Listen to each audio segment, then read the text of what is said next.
Alam mo, radio station, no? This is the Successful Life series of Papa Angelo, your God and Man's Laws Life Counselor. Tungkol saan ang programa mo na yan, Papa Angelo? Basta maintindihan nyo na lang as we go on. Nawala yung script ko. Okay. Our country is still under plague, under torment. Okay? May pandemic pa rin. Oh, by the way, ang topic natin today is true stories of broken marriages and what God and man's laws have to say about it. For me, as God's believer, it's a form of nature's punishment, no? Yung ating pandemic. When we say nature, it only means there is someone powerful than human beings who can give a plague, disaster or sufferings to man that no man can ever control or foresee before it happens. So my advocacy is to go back to the basics. Gusto ko makatulong sa aking kapwa at gobyerno ng bansang ito in my own little way, to bring truth, because the truth shall set us free. To educate my fellow countrymen na hindi willing kumilala sa Diyos. Okay? Na walang time kumilala sa Diyos at mga aral nito sa Biblia. Biblia na punong-puno ng tamang guide para sa tamang takbo o biyahe ng ating buhay.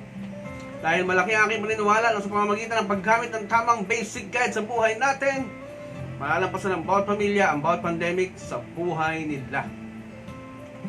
At makakatulong ang mga guide nito to improve the lives of many Filipinos. I actually want to reach out to as many Filipinos or families as I can. I want to reach out to all of them. Kung si Pangulong Duterte nangangarap ng magandang buhay para sa mga Pilipino, ganoon din dapat tayo. Bawat isa. Tayong lahat. Bawat pamilya. Bawat tahanan. Mangarap din tayo ng magandang buhay para sa ating pamilya. I advocate the building of stronger marriage foundations and happier families in this country, na matagal nang naliligaw ng landas, kaya napag-iiwanan kung pag-aasenso o pag-asenso ng buong bansa compared sa ibang bansa ang ating pag-uusapan, napag-iiwanan.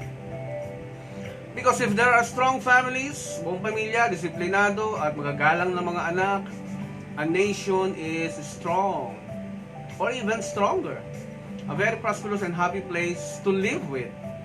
So this is to tell my fellow countrymen that though there are solutions to every problem, kahit na merong solusyon sa bawat problema, iwasan na natin yung problema. Okay? Huwag tayo masyadong mayabang. Okay. Okay, yung kayabangan na yan, lalabas maya-maya, ha? Na-advance lang ako. Okay? Mas nararapat na iwasan ang mga problemang ito tungo sa ikasasagana ng bawat pamilya at ng ating bayan sa kabuuan.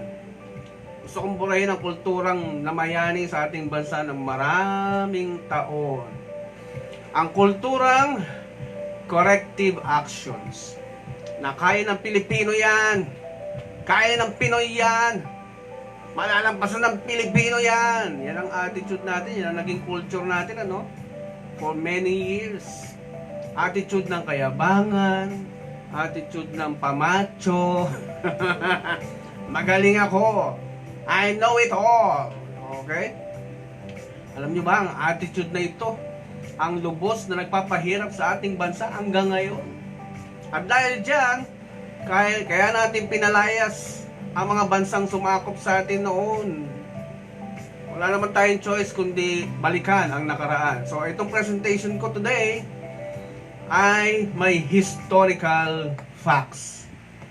May historical background. Okay? Para mas maintindihan natin ang mga nangyayari ngayon sa ating buhay. Minsan kung isipin din natin, how about kung nagpakumbaba lang muna ang ating mga ninuno noon sa mga dayuhan. Sigurado namang iiwanan nila tayo balang araw na maunlad at kaya nang tumayo sa sarili nating paa. Wala eh. Meron talaga tayong magaling attitude from the start. Hindi ko lang kung saan nagmula yun, pero pag-usapan natin. Ugali kasi natin mga Pinoy na magpasikat pag naka-solve ng isang problema. Kaya ito ang bansa natin ngayon. Nagkukumahog gumawa ng skyways. Nagkukumahog magtayo ng mga nagtataasang buildings na dapat noong pa nakatayo. Railway system, nagkukumahog mag-improve ng train system na dapat noon pa tayo meron. Tingnan mo ibang progressive na neighboring countries. Dumaan ba sila sa pananakaw? Hindi naman lahat eh. But yes, I believe so. Pero nakisama sila sa nananakop. Pinaunlad ng mga mananakop ang bansa nila. At iniwan sila nung panahong kaya na nilang tumayo sa sarili nilang mga paa. Eh tayo, alam niyo lang ibig ko sabihin, for sure naman, kahit hindi nyo sabihin sa akin, pag umikot kayo ng iba't ibang bansa, yung mga mahilig mag-travel dyan, ano? Yung mahilig magtapon ng pera sa mamamasyal sa iba't ibang bansa, nakikita nyo siguro ang malaking kaibahan ng mga bansang pinupuntahan nyo sa Pilipinas compared sa Pilipinas. Sigurado sinasabi nyo sa sarili nyo, sana ganito din sa bansa namin. O sana ganito rin ang Pilipinas. O sana sa kaitaasan. O di ba sabi ng kanta yan? O sana sa kaitaasan. Dahil sa kaitaasan lamang nanggagaling ang pagpapala ng isang bansa. Natulingan tayong Christian country, punong-puno ng makadiyos na tao, pero bakit lagi tayo nahuhuli? Malakita ko na kung bakit. Makinig lang kayo, okay? Pinag-isipan ko, pinagdasalan ko, at ni-research ko. And I'm sure everybody will agree with me. Kung hindi kayo nag-agree sa akin, edi send me a message. Justify your findings. Dapat may research din, back up by data, and back up by historical facts, etc. etc. Because ito rin yung ginagawa ko ngayon. Hindi ako mag-share o magsasabi ng mga bagay na hindi ko naman ni-research o naintindihan. Okay? At kung meron mang mali, edi correct natin. Okay? The famous biblical verse. Kung alam nyo yan. Baka alam nyo lahat to. Kahit saan to nakikita sa mga kahit saan ka umakyat eh. Sa mga building eh. O mga pader na makikita mo. Ito. Seek ye first the kingdom of God and His principles, and all these things shall be added unto you. That's a famous biblical line. In other words, ilagay muna natin ang kaharian ng Diyos sa lupa para sa lahat. Para lahat ng nais natin sa buhay ay maidagdag niya. Okay? May ibang kahulugan pa ba yan? May pinost nga ako tungkol dyan. Kinontra. Tapos ang kumontra, nag-aral daw ng theology, etc. etc. Wrong perspective daw. Kailan pa naging worst perspective ang nakasulat sa Biblia? Well, may separate answer ako dyan. So, nasa YouTube lang. Panoorin nyo lang. Tungkol sa isang controversial topic. Kapag kinasal ka ba ng huwes, yan ba ay basbas ng Diyos o basbas ng gobyerno? Panoorin nyo. Pakinggan nyo mabuti. At bago kayo mag-react, pag-isipan nyo muna isasagot nyo, ha? Dahil babanatan ko kayo na pinagdasal mo ba yung sagot mo? At ni-research mo ba? Nagtanong ka ba ng opinion ng ibang matatalinong tao? Okay, wag yung tira ng tira, wag yung banat ng banat. Yan ang isang ugaling Pilipino na napakapangit, napakabasura. Bigla na lang nagre-react without thinking, without balancing things. Okay? Ako nga, ingat na akong kumontra ng hindi pinag-iisipan eh. Why? Because hanggat nagmamatured ka, meron ka ng capacity mag-isip, magbalanse ng mga bagay. So dapat ganun din tayo habang nagkakaedad, binabalansin na natin para mas naiintindihan natin ang nangyayari sa buhay natin. Okay? Eh kapag nakipagtalo ka, iisang Bible lang, pinaglalaban mo yung dalawang verses, debate yan. Yan ang gustong-gusto ng mga tao. Okay? Imagine mo, isang libro lang pinagtatalunan natin. Kaya dumami ang religion. Mga religion na family-owned church. Na sila lahat nagde-decide sa kabuuan ng simbahan at hindi mga members. So never na magiging pag-aari ng tao ang isang church kung kontrolado ito ng isang pamilya na pinamamana lang sa mga anak. Kaya ano ang guide na binigay ng Diyos sa atin kung paano kilalanin ang mga tunay na lingkod ng Diyos? By their fruits, you shall know them. Napakasimple. Siyempre, kung ano yung maging bunga ng kanilang simbahan, doon mo masasabi. So, balik na ako sa topic ko. Ang pagiging mayabang ng Pilipino or know-it-all attitude ng mga Pilipino, majority, ang naging sistema dito sa atin. Okay? Isang sistema na kumain sa atin, pati ang mga sumunod na generation up to now. Alam niyo kung bakit nilamon tayo ng sistemang ito? Dahil mas napapansin ka kasi ng tao, mas sumisikat ka, mas hahangaan ka ng tao dahil sa galing na pagkakasolve mo ng isang problema. Mas nag-glorify ka, di ba? Wow, bogi ko. Wow, ang haba ng hair ko, ang ganda ko. Isang problema na pwede namang iwasan na hindi mangyari. Kasi pag namayani ang kulturang preventive actions, walang sumisikat, walang nakikilalang hero, walang nakikilalang problem solver. But that's how the world looks at it. That's how the world looks at it. Then ang masakit dyan, nadadala ng tao yung kultura or system na yan sa loob ng pamilya niya. Kapag sa pamilya na nanggagaling ang problema, madalas hindi tayo interesadong ayusin ang problema natin sa bahay o pamilya kasi wala namang mag-acknowledge ng galing natin sa na-solve nating problema sa loob ng pamilya. Okay? Wala namang mag-acknowledge eh. Kasi private life eh. Alangan namang ipagkalat mo sa FB para sumikat ka lang na, yehey! Na-solve ko problema ng pamilya ko! Yehey! Yung anak kong dating drug addict at magnanakaw, mabait na ngayon! Tinigil na niya ang pagda-drugs, yehey! Tapos yung asawa ko chismosa at nagger, hindi na siya chismosa at nagger ngayon. Yehey! Thanks God! Sino kaya ang gagawa niya? Wala pa ako nakita. Sinong tao na may normal ang isip ang ipagmamalaki ang kanyang problem-solving skills kung pamilya niya ang involved. Kakaunti lang ang bilang ng mga Pilipinong mas preferred na umiwas na lang sa problema at iwasan itong mangyari sa kanyang pamilya o sa kanyang sarili mismo. Pero ang trending o kultura ng Pilipino, hahanap ng sagot sa labas ng bahay. Pag nagka-problema sa loob ng bahay, sa pamilya, sa asawa, hahanap ng sagot sa labas ng bahay. Na kung tutusin ay nasa loob din ng bahay, makikita ang sagot. Ayaw lang natin itong hanapin. Again, attitude. By the way, this presentation is brought to us by the Marriage and Family Laws Division of BCIDP Law Office. This law firm as a whole simply provides you the legal way when there seems to be no way. They provide expert legal support to your problems concerning marriages, family, visa, immigration, corporate property, assets, and other serious issues or disputes about each of these rules or about these issues.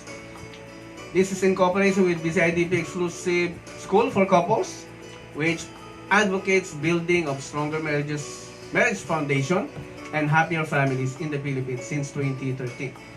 Now, let's proceed to the nation's problem right now. Balikan natin. 2017. Ano ba ang problema ng bansa noong taong 2017? Nakikita natin yan dito.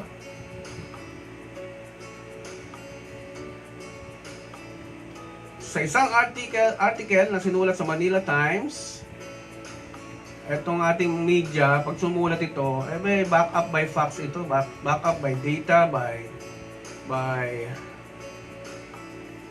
facts. Okay? September 22, 2017. The Philippines Serious Problems.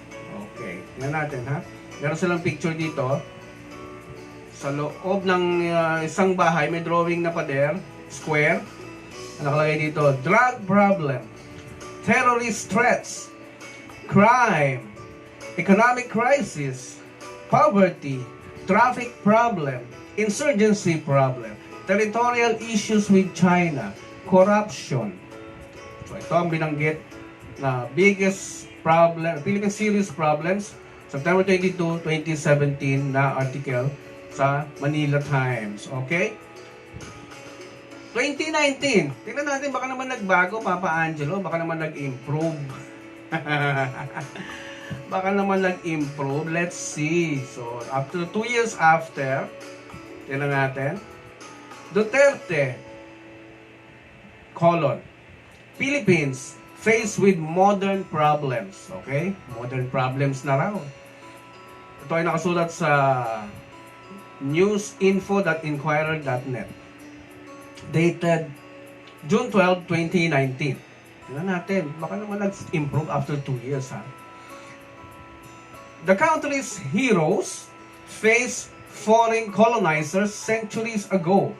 But Filipinos now are facing modern problems such as poverty, corruption, environmental degradation, terrorism, criminality, and illegal drugs. Okay, so binasa ko kanina, 2017, ang nadagdag dito ngayon, environmental degradation. Okay, nadagdagan pa yung problema. Imbis na mabawasan. Yung poverty, corruption, nandun pa rin. Terrorism, nandun pa rin. Criminality, nandun pa rin. And illegal drugs, nandun pa rin. So, nadagdagan after 2 years. Environmental degradation, ibig sabihin, nasisira ang ating likas na yaman. Okay.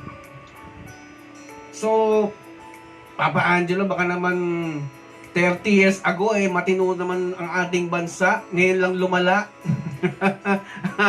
Tingnan nga natin, kung 30 years, over 30 years ago, matino ang bansa natin. Ngayon lang lumala.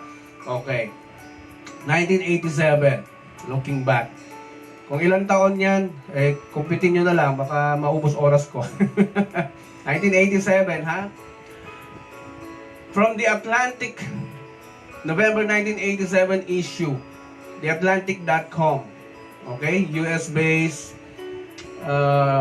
news media yata ito. Sabi ni James Fallows, correspondent, sa kanyang article, A New Philippines? 1987 to, ha? Sabi niya, yung question mark kagad, A New Philippines? Okay, papasahin ko na mabilis. In the United States, the coming of the Aquino government seemed to make the Philippines into a success story. The evil Marcos was out. The saintly Cory was in. The worldwide march of democracy went on. All that was left was to argue about why we stuck with our tawdry pet dictator for so long and to support Corazon Aquino as she danced around coup attempts and worked her way out of the problems the Marcoses had caused. This view of the new Philippines is comforting. Oh, medyo nako-comforting daw sila. But after 6 weeks in the country, I don't think it's very realistic. Nag-stay daw siya ng 6 weeks sa bansa natin. Yung, yung improvement na nakikita ng mga Pilipino, ang sabi niya, I don't think it's very realistic, no, after the Marcoses. Americans would like to believe that the only colony we ever had, a country that modeled its institutions on ours and still cares deeply about its relation with the United States, is progressing under our wing. It's not, for reasons that go far beyond what the Marcoses did or stole. The countries that surround the Philippines have become the world's most famous showcases for the impact of culture on economic development. Japan, Korea, Taiwan, Hong Kong, Singapore, all are short on natural resources, no? Itong mga bansang ito, Japan, Korea, Taiwan, Hong Kong, Singapore daw, konti lang ang kanilang natural resources. But all, as their officials never stop telling you, mga officials nila, mga nasa gobyerno, have clawed their way up through hard study and hard work. Ganun ang ginawa nila. Konti lang ang natural resources nila, ang yaman nila, yung likas na yaman, pero yung kanilang mga officials have clawed their way up through hard study and hard work. Okay, mamaya ako na tatanungin kung ganun din ba ginawa natin. Okay. Unfortunately, for its people, o siya na nagsasabi nito, ha? The Philippines illustrates the contrary. That culture can make a naturally rich country poor. Di ba? Yung kultura daw can make a naturally rich country na likas na yaman, gaya ng Pilipinas, na maging mahirap. Kahit daw maraming likas na yaman. Dahil sa kultura. That culture can make a naturally rich country poor. Di ba? Sakit nun. There may be more miserable places to live in East Asia. Mas marami pa daw lugar na mas miserable tirahan sa East Asia, kagaya ng Vietnam, Cambodia. But there are few others where the culture itself, rather than a communist political system, is the main barrier to development. Nakita nyo? There are few others where the culture itself, yung kultura mismo daw, ang barrier sa development, main barrier. The culture in question is Filipino, but it has been heavily shaped by nearly 100 years of the Phil-Am relationship. The result is apparently the only non-communist society in East Asia in which the average living standard is going down. My goodness. 1987, ito ang observation ng mundo, ng ibang bansa sa atin. 1987 yan. Okay. Tuloy ko pa. No, huwag na kayong iiyak. Thank you so much for watching. Our one final disclaimer. It can seem bullying or graceless for an American to criticize the Philippines. Seen from Manila, the United States is strong and rich. Seen from anywhere, the Philippines is troubled and poor. O di ba ang sakit nun? Pagka tayo daw ang tumingin sa US, ang tingin natin sa kanila, strong country, rich country. Pero pag lumabas ka ng Pilipinas at tanungin sila, how do you define people in the Philippines? How do you define the country Philippines? Ang sagot daw ay, the Philippines is troubled and poor. Ang kalungkot, di ba?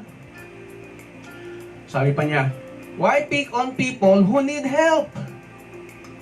Di ba? Bakit mo aapihin yung mga taong nangangailangan ng tulong?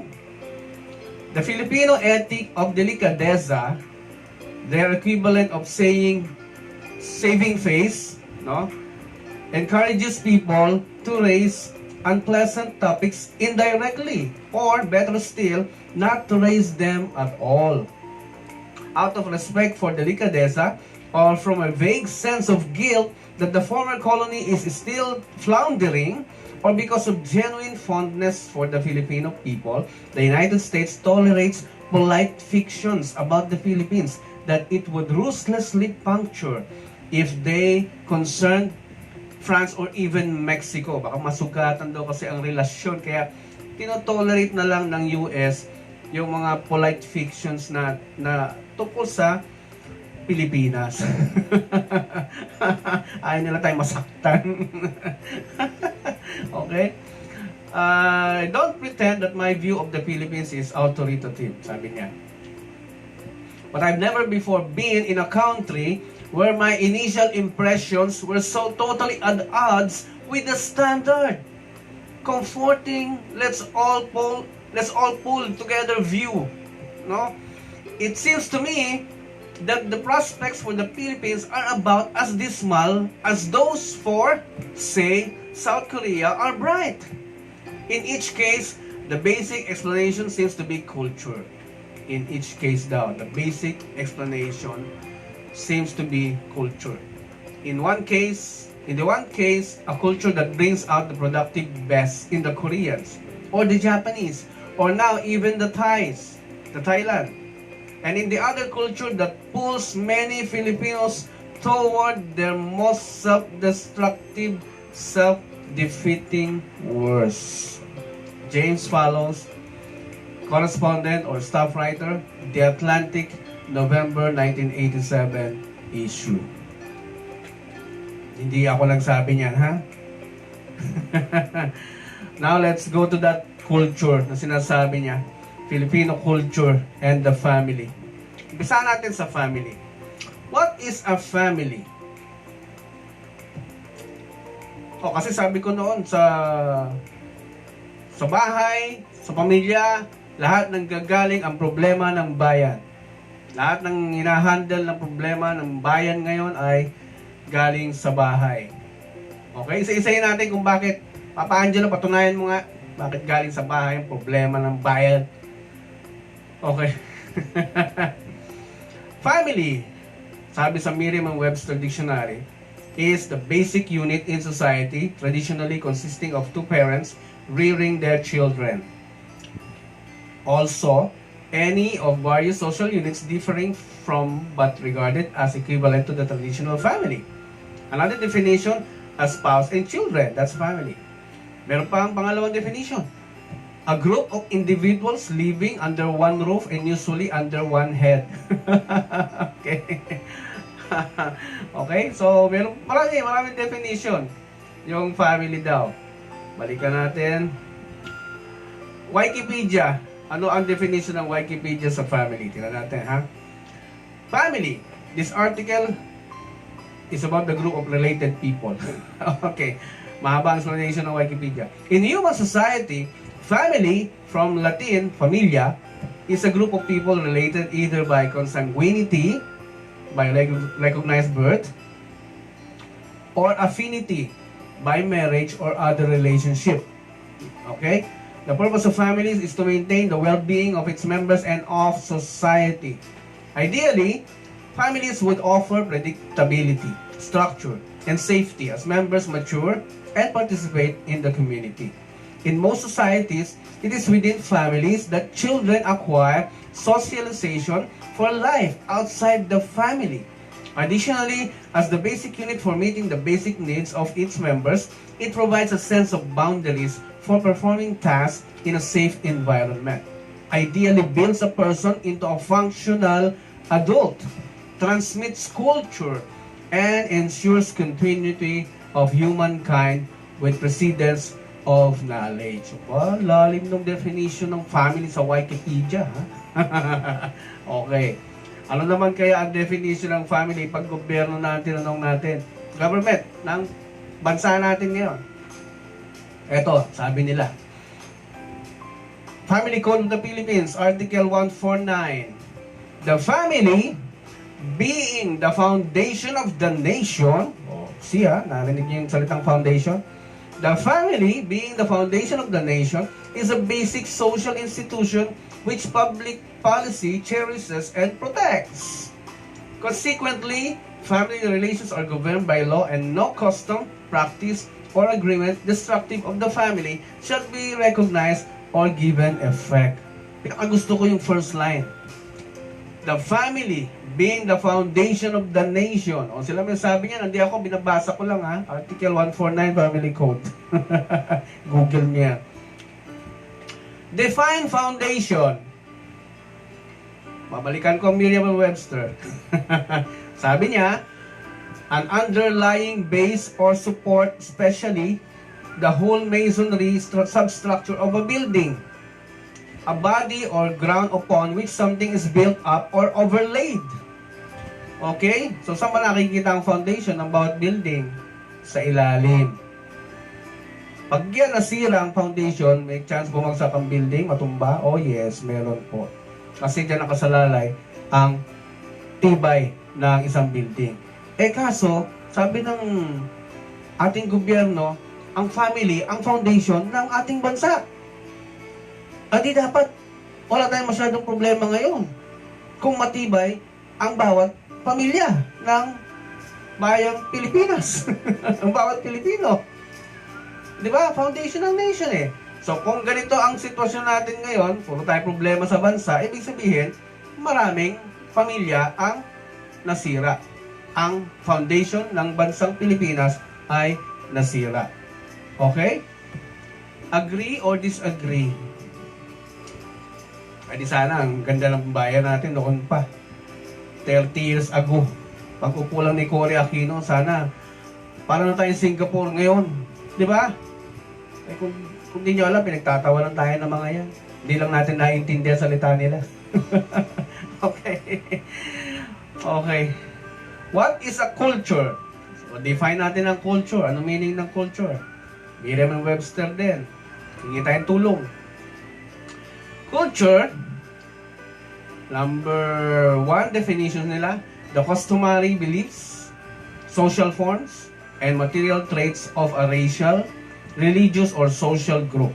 Also, sabi niya, the characteristics, features of everyday existence, such as diversions or a way of life, shared by people in a place or time. Mas gusto ko itong pangalawang definition. The set of shared attitudes, values, goals, and practices that characterizes an institution or organization.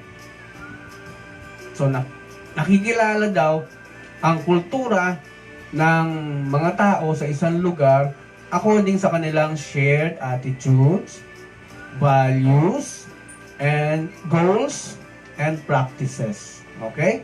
So, yan po ang meaning ng culture. Tingnan natin, ano bang nangyayari sa ating culture? So, umpisahan natin uli. Kung saan galing ang pamilya? Sino ba ang nag-establish ng family? Kanino nagsimula? Galing ba yan kay A. Adam, B. Society, C. Congress, D. President, E. Senators, F. Maabot ng F. None of the above. Sino ang nag-establish ng family? Sino ang sagot nyo? Neither of them. Congress? Ano nangyari yun? Congress ang gumawa ng family. Senador? Ano nangyari yun? Presidente? Paano nangyari yun? Society? Paano nangyari yun? Si Adan? Pwede. Saan galing si Adan? Sa Diyos. Sa God. Okay.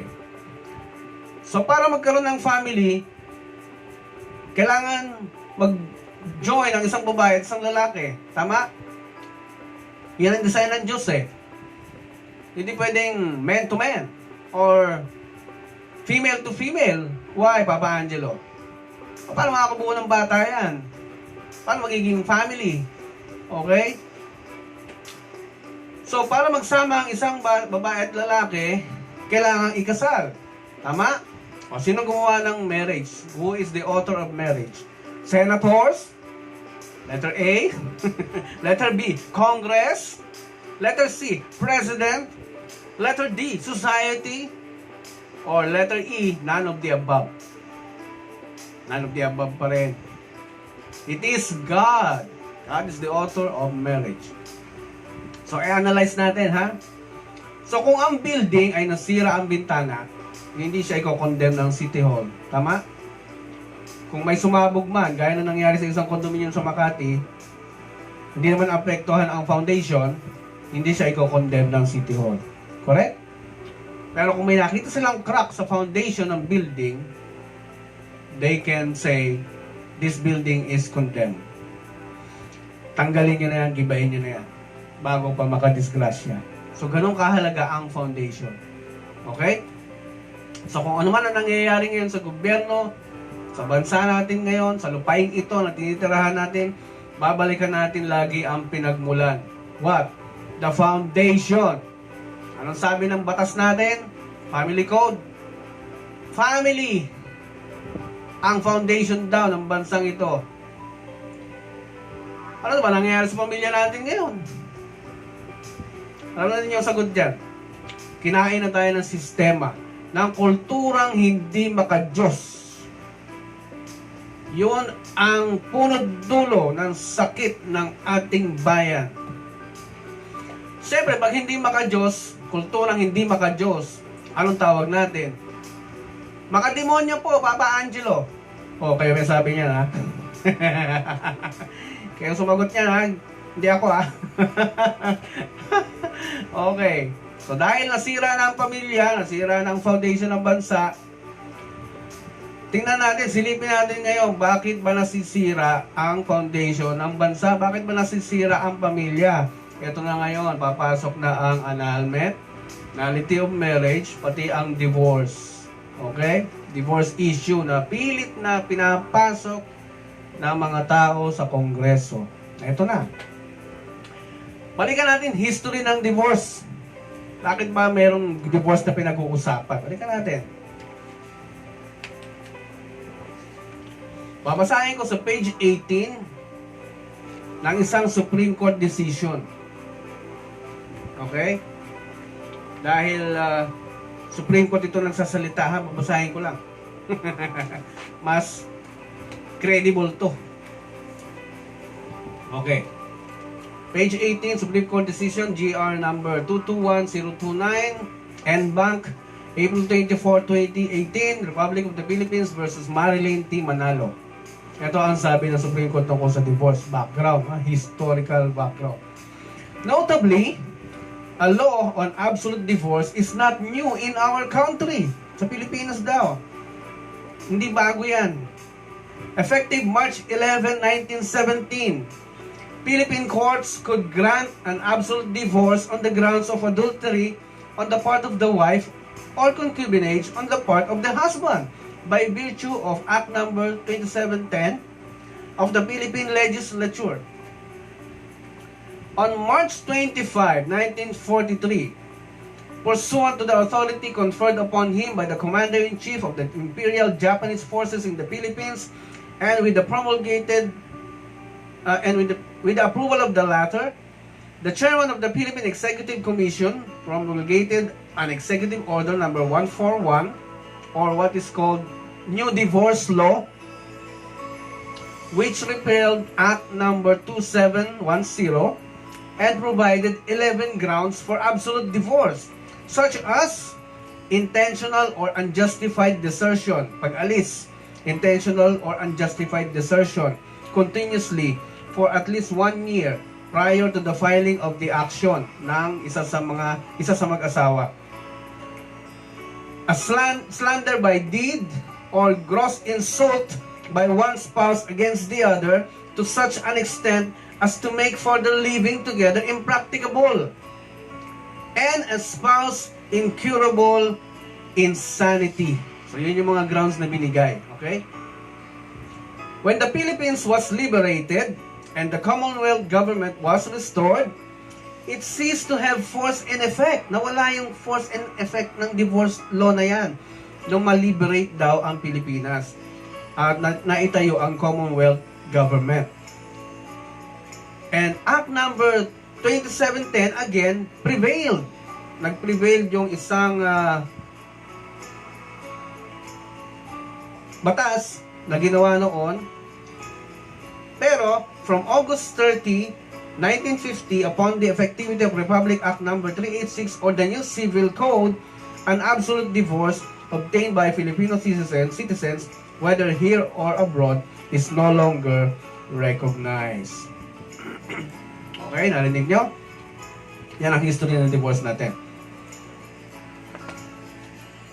So, through the years, there has been constant clamor from various sectors of the Philippine society to reinstitute absolute divorce. No? Ang dami nagsisikap na maipasok yan sa Kongreso at maging sapat na batas. Now, ang question ko sa inyong lahat na nagsusulong ng divorce law, ito ba talaga ang sagot sa problema ng ating pamilya? Divorce, pag ayaw mo na, hiwalay na. Ito ba talaga? How about kung alamin muna natin kung paano ba magpamilya? Mangyayari ba yung divorce? Now, present news, ha? Tingnan natin itong present news tungkol sa divorce na yan. Galing sa onenews.ph.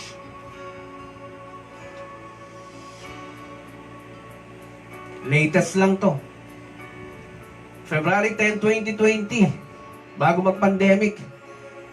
From onenews.ph. Why annulment and legal separation are not enough for divorce advocates. Some court decisions show how difficult it is to undo marriages in the Philippines, the only country in the world besides the Vatican that does not allow couples to divorce. The House of Representatives is again moving to give the option to divorce the spouses in the Philippines. The only country in the world besides the Vatican that does not allow them to do so, even if they declare that their marriage no longer works. On Wednesday, the House Committee on Population and Family Relations approved in principle the so-called Marriage Dissolution Bill. The provisions to be submitted by the committee to the plenary are not yet finished. A technical working group will meet on Feb 12 to finalize the text. Christian fundamentalists, however, continue to be at the forefront of opposing divorce. Some argue that the options of annulment, which can be costly, and legal separation are already available under Articles 45 and 55 of the Family Code. An executive order enacted by then President Corazon Aquino during her revolutionary government when there was no Congress composed of legislators directly elected by the people. Understanding these existing legal remedies is important in determining whether there is really no need for the option of divorce or dissolution of marriage. Okay, yan po ang sitwasyon ngayon. Dahil sa pandemic na udlot, sabi siguro ng Diyos, bigyan ko muna kayo ng pandemic, turuan ko muna kayo ng leksyon para balikan nyo ang foundation na sinisira nyo dahil sa inyong attitude, sa inyong kultura, etc. etc. So, ito na. True stories of broken marriages. Papunta na tayo kung bakit nasisira ang pamilya, ang foundation. Iisa-isahin ko ang bawat crack na nangyayari sa loob ng bawat foundation ng bansa, which is the family. Sa loob ng bahay natin. Sa bawat nagpapamilya o nagpapakasal o bumubuo ng pamilya. Then, we shall analyze what went wrong. Uunahin natin basahin what went wrong, kung anong sabi ng gobyerno, anong sabi naman ng Diyos tungkol doon. Okay? Yung guide na binigay niya sa Bible. So, let's begin our true stories of broken marriages and families in the Philippines. Unang kaso. True story to. Pag sinabing true story, ito yung mga actual court cases na pumasok na isang pasaporte. Okay? At tandaan natin na kapag may technicalities or legal issues, ang isang annulment ay aakyat, iaapila ng gobyerno sa Supreme Court, sa Court of Appeals din Supreme Court. Okay? So, tingnan natin ang kwento ng isang unang kaso natin, alaglag pa. So, siyempre, para sa protection ng parties, hindi ko sasabihin ng pangalan. Okay? At ganito magiging takbo ng kwento natin. Okay? Dear Papa Angelo, ako po ay nag-file ng petition for annulment against sa aking asawa na na-meet ko sometime in July 2013. Babae ang nag-file ng annulment. Babae, ha? Na-meet ko ang aking ex-husband in July 2013. English kasi to. Diretsuhin ko na English, ha? Para hindi magtagal. Okay lang? They were introduced to... Napakilala kami. Basahin ko lang. They were introduced to each other by a common friend. She added that the respondent is a seaman working on a passenger cruise line waiting for his next contract when she met him while she worked as a business specialist in Alabang, Muntinlupa. After their first meeting, the respondent invited her out for a date. They dated for almost 2 weeks before they became officially in an amorous relationship. Wow. She was so overwhelmed by the attention and kindness she received from the respondent. Sometime in October 2013, respondent went on board, yung seaman, sumakay na ng barko, for his 8-month contract. Their relationship went well. They continued communicating through Viber and other social applications available on the internet. Wow, sweet, huh?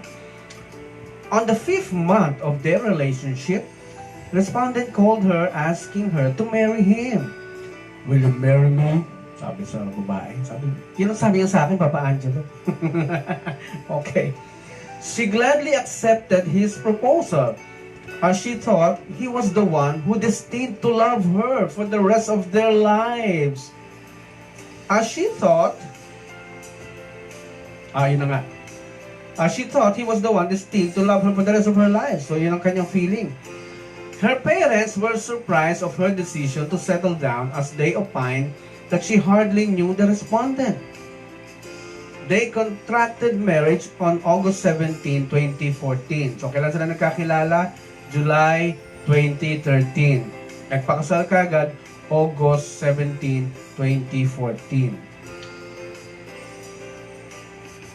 The first few months of their marriage went well. However, when the respondent resumed his work on a ship, they argued, as he wants her to resign from her job so they can immediately have a baby. So pinag-resign siya ni Seaman para magka-baby daw sila. She don't want to resign from her job because it would hamper her long-time awaited promotion. Wag muna kasi hinihintay ko pa yung promotion ko, honey. Pwede ba ang i-delay lang muna natin? Sayang naman yung tataas ang sahod ko doon. She don't want to resign from her job because it would hamper her long-time awaited promotion. She agreed to have a baby, but argued that she need not resign from her job. Okay, sige. Parang iba yata yung kwento ko. Okay. Pumayag magka-baby, pero hindi kailangan mag-resign. She thought that their differences about the matter were already settled. But when the respondent got back from his work abroad, she noticed that the seaman seldom communicates with her. Bihira na raw siyang kontakin nung bumalik na ulit sa abroad, sa barko. She confronted him, but the respondent reasoned out that he cannot contact her because of a poor internet connection. Honey, pasensya na, ang hina ng connection sa barko, ng internet, tsaka ang mahal pa. Dinagdagan. Mahinang signal doon sa internet. Nagkakaligaw-ligaw nga yung barko namin kasi hindi nyo makita yung dahil sa date, naka-data lang kami doon. Hindi makarating ng maaga yung barko. Kapaikot-ikot lang kami sa dagat. Okay. As she saw the active status of the respondent on Facebook, active sa Facebook, nakikita niya, tapos poor internet connection, kung ano-anong pinopost yata. She did not believe him. Hindi ako agad naniwala, Papa Angelo. Poor internet connection, tapos active lagi sa Facebook. Niloloko niya ako. Di ba, Papa Angelo? Oo nga. To spite her, the respondent did not communicate with her for a month before he took his vacation. Hindi daw siya kinontak ng isang buwan. Upon the respondent's arrival in Manila, ito, bumalik na si Seaman. She fetched him from the airport to reconcile with him. Babae pang sumundo sa kanya sa airport, ha? Opo, Papa Angelo, sinundo ko siya. Bakit? Bakit mo sinundo? Kasi, gusto kong i-reconcile ang aming differences. Talaga? Sige, tuloy mo, Papa Angelo. Basahin mo ulit. The respondent did not appreciate her gesture. Nagalit pa si Seaman. Ba't mo ko sinundo? Ha? Sinabi ko pa sisunduin mo ako? Siyempre, asawa kita. Nagalit si lalaki. Sinundo ng babae, asawa niya, sinundo siya. Nagalit. She felt that the respondent, si Seaman, avoided her and refused to have a private time with her. Aba, si babae na yung nagsasabi, let's have a private time. Ayaw ni lalaki. Tumanggi. The respondent wasted his time and hard-earned money treating his barkada outside. So, imbes na kasamahan ng asawa, sinundo pa nga siya, mas pumunta sa barkada. Okay? Yun ang tinreat niya. Tabi kong pera! Inuwan tayo! The change in the attitude of the respondent ensued.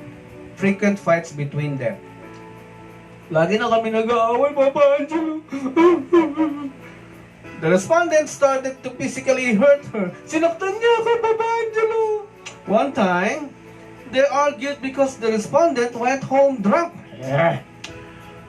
Ano ba itong buhay ko dito? Naglasing ako. While they were arguing, the respondent pushed her on the wall and grabbed her on her neck and arms. Habang nagtatalo daw sila, o ba't ka umuwi lasing? Bakit? Buhay ko to ah. Wala kang pakialam sa buhay ko. Ba't ka nakikialam, ha? Sakalin kita, sasakalin kita. Grab her on her neck and arms. Hinawakan yung kamay. Hinawakan niya ang kamay ko, Papa Angelo, tapos sinakal niya ako. O tapos, anong ginawa niya? The bruises and marks left by the violent acts of the respondent was not concealed to a friend at her workplace. Pumasok siya sa work, nakita yung sugat niya, nakita yung kanyang mga pasa. Siguro lalaki nakakita. She was compelled to disclose her marital woes to a male office mate who is close to her. When he noticed the bruises and contusion she suffered from the hands of her own husband. Sinaktan ka ba ng asawa mo? Naku, kawawa ka naman. Napakasalbahe ng mga asawa yan. So, yung male office mate niya, nalaman yung problema niya. From then on, simula noon, her office mate regularly texted her to ask her if she is doing well. Lagi na niya akong tinetext, Papa Angelo, yung office mate kong lalaki, na concern sa akin, nakita yung mga pasa ko. Lagi na niya akong sinusubaybayan, baka sinasaktan uli ako ng asawa ko. Oo, talaga?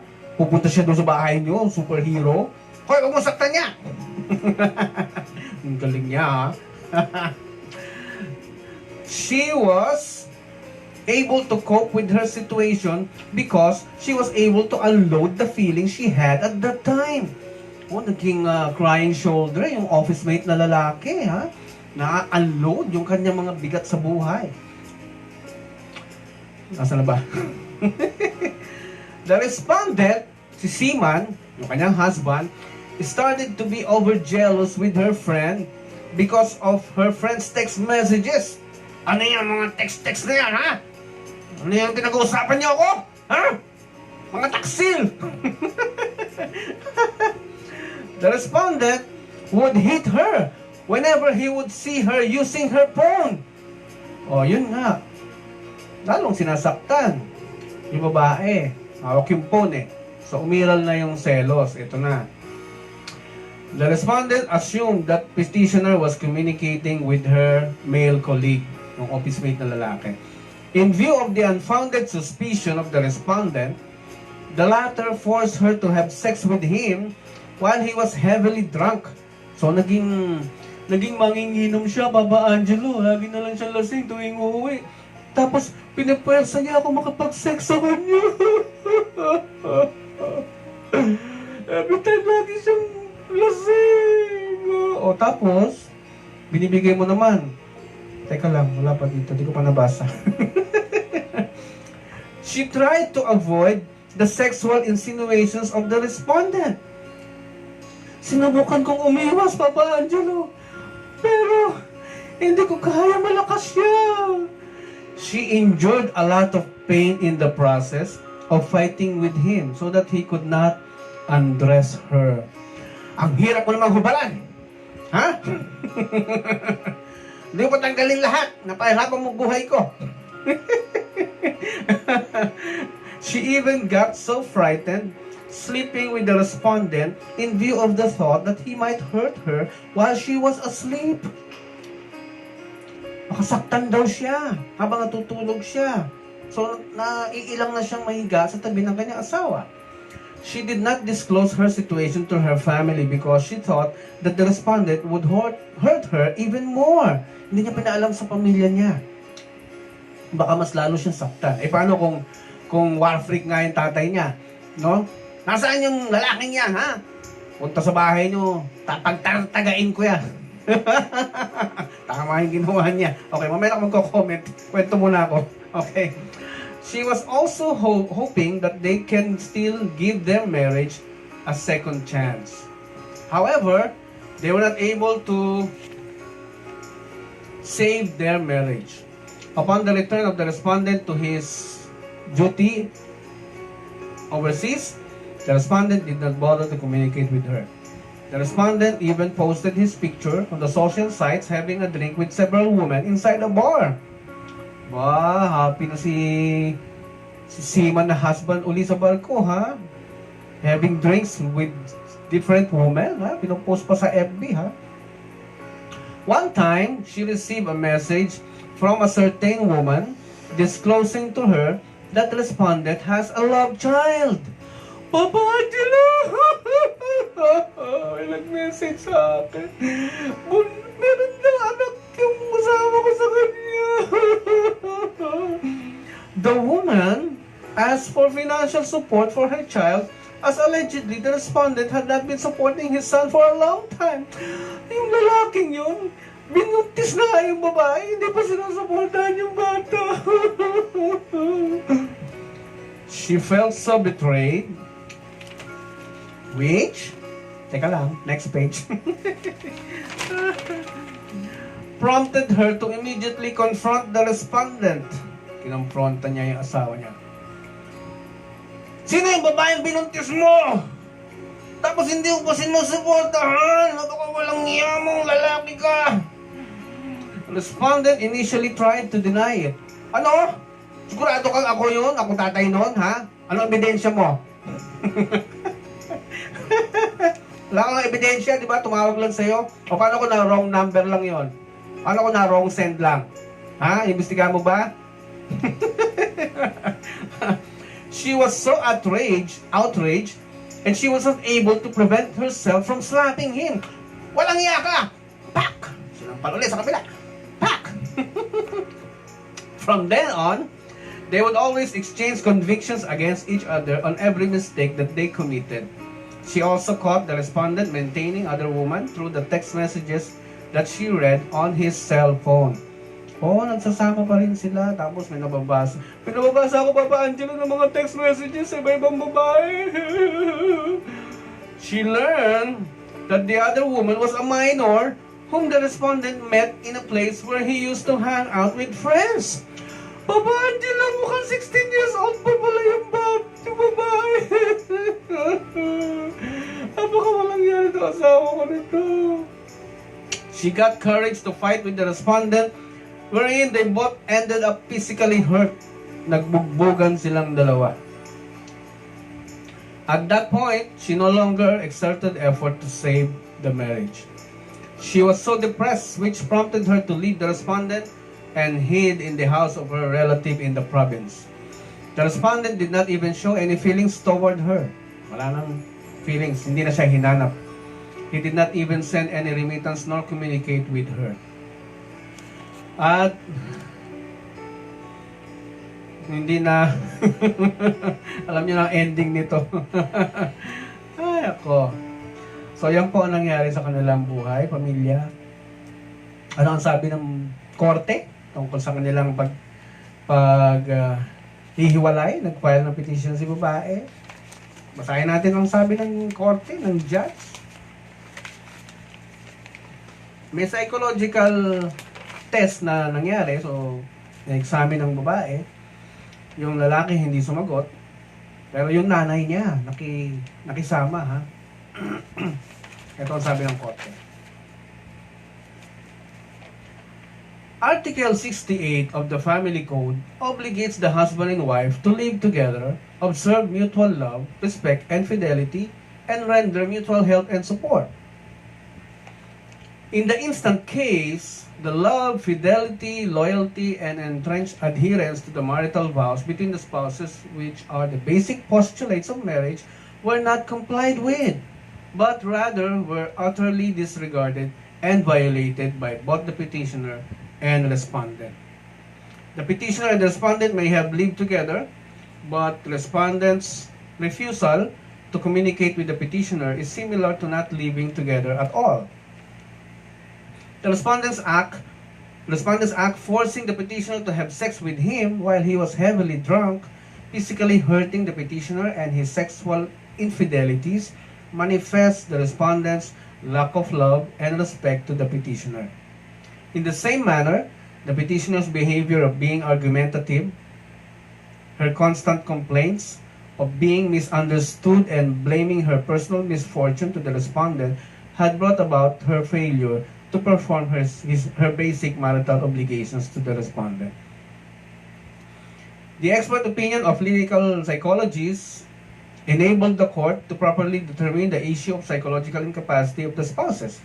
His psychological evaluation showed that both the petitioner and respondent were found to suffer psychological disorders. Petitioner is suffering from passive-aggressive personality disorder, while the respondent is suffering from narcissistic personality disorder, which resulted to their inability to fully comprehend and perform their basic marital obligations.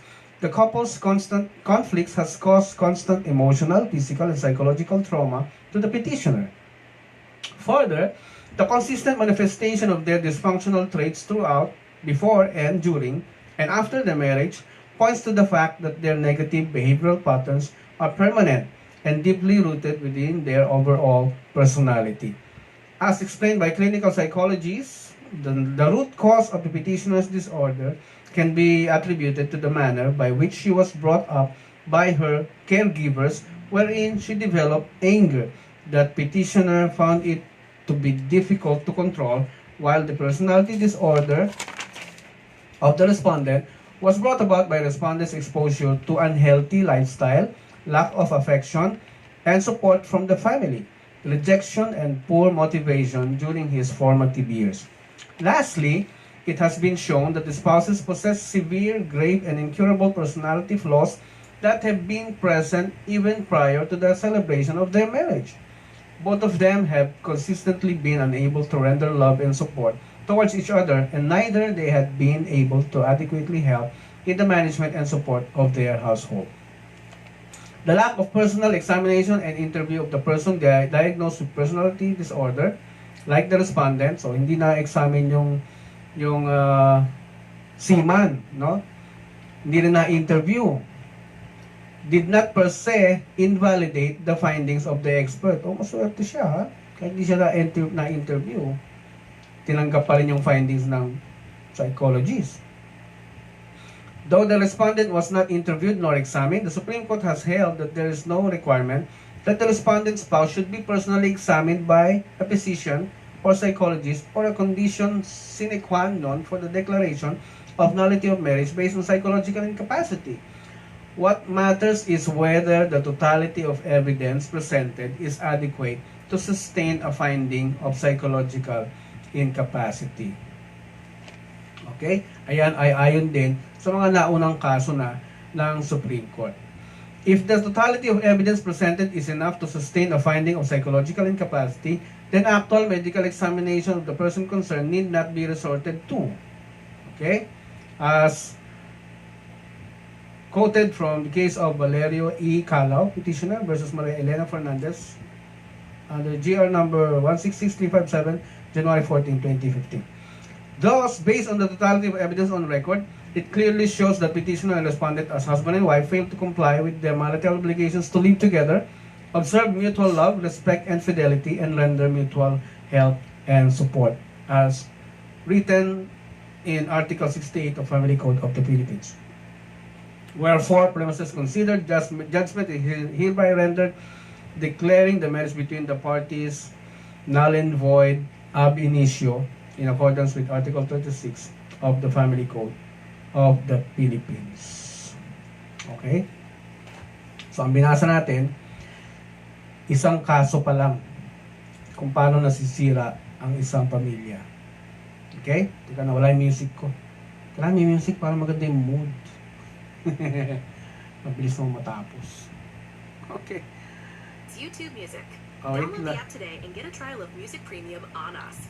Restrictions apply. So, binasa ko ang desisyon ng isang korte tungkol sa kanilang problema. At binasa ko din kung anong findings ng korte. So, ang pinagbasehan ay ang nasusulat sa batas ng pagpapamilya ayon sa ating family code. Now, on the side of God, representative lang ako ng Diyos dito, ha? Hindi ko sinasabing ito ang sinabi niya. Ayon sa kanilang istorya, kasi para sa akin, yung findings ng psychologists, ng psychiatrists, yung findings na yan, ay ayon sa naobserbahan nila sa mga nangyari.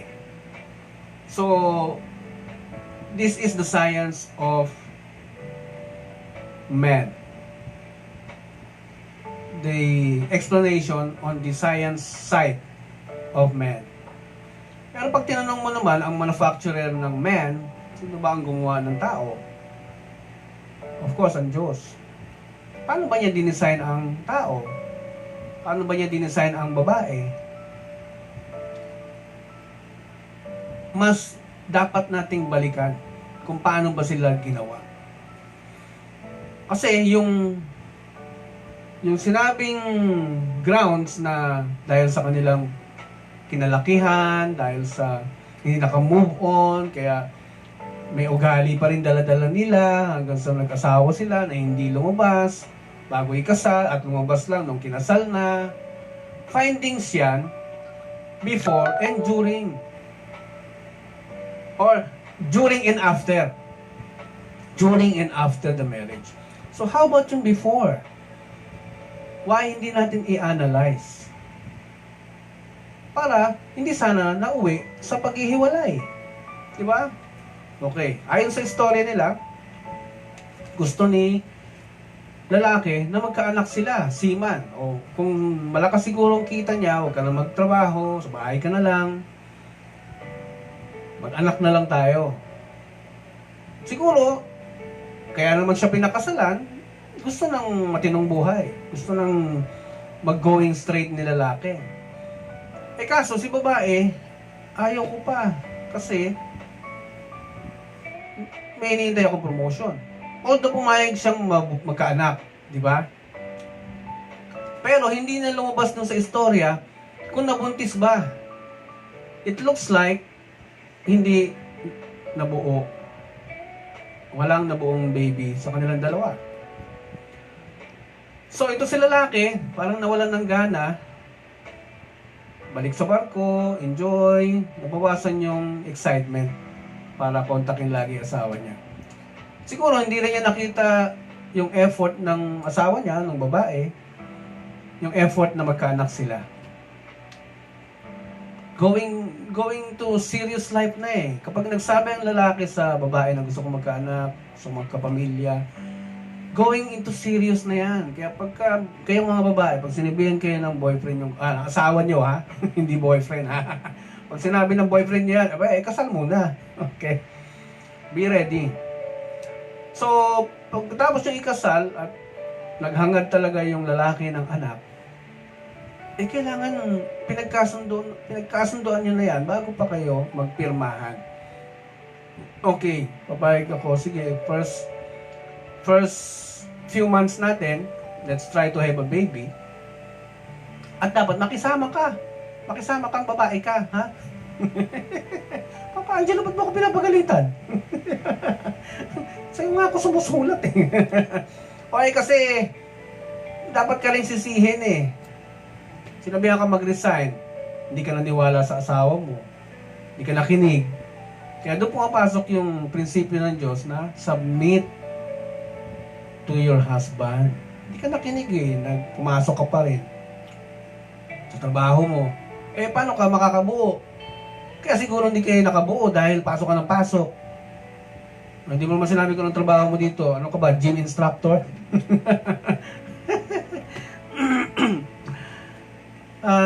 Baka yun ang dahilan kaya hindi ka nakabuo. Dahil trabaho ka ng trabaho. Kung stressful yung job mo, paano ka makakabuo talaga? Paano kayo makakabuo?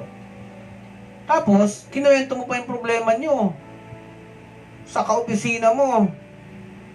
O di nalaman tuloy. Pinapasok mo sa buhay nyo. yung office mate mong lalaki. Pinapasok mo kinukwento mo So sa mga mag-asawa, never ilalabas yung problema nyo sa ibang tao. Dahil manghihimasok talaga yan sa inyong buhay. Sikapin nyong kausapin ang inyong partner tungkol sa inyong concern. Kung hindi ka pinapansin, edi sulatan mo, sabihin mo yung intention mo, at huwag palaban ng sulat, huwag palaban ng dating. Pag di mo ako kinausap, lalong huwag mong takutin. Magpapakamatay ako. Huwag mong tatakutin din ng gano'n dahil hindi effective yun, ha? Ang sasagot lang sa inyo, edi magpakamatay ka. lalo na kung wala nang gana sa'yo, tapos takutin mo ng gano'n, hindi effective yun, iha.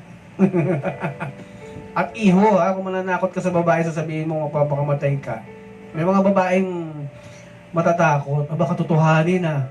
Style ng mga lalaki yan para makatikim. No? O yung mga iho, baguhin nyo na yung style nyo. What else? Abe, kabutihan ka rin ginawa, babae, na hindi mo kinuwento sa pamilya mo yung problema ninyo mag-asawa. Okay? Sa inyo lang talaga dapat yan. Na-solve pa lang. Sa level ninyong dalawa, na-solve na yan. At sinikap nyo sanang makipag-usap sa inyong mga ninong at ninang. Yun ang trabaho nila. I-save ang inyong marriage. Kung hindi kaya ng magulang ninyo, punta kayo sa mga sponsors ninyo. Di ba kaya nyo sila pinili dahil gusto nyo sila maging pangalawang magulang? Ang mahirap kasi dyan, kaya mo sila, pag ang sitwasyon, pinili nyo yung mga ninong-ninang ninyo dahil sa magandang regalo, talagang masusubukan ang tibay ng inyong kasal, ng inyong pagsasama. Kaya pag nagpakasal ka, huwag nyong daanin sa material na bagay. Ito, piliin natin ninong at nina kasi mayaman to. Nakabigyan tayo ng 2 days, 3 nights vacation sa Boracay, sa Thailand, sa Indonesia. Ito, piliin natin to. May travel agency to.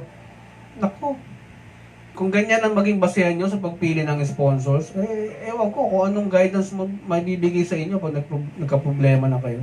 Kasi hindi maganda yung objective, yung intention na ginawa nyo sa pagpili ng ninong-ninang. Okay?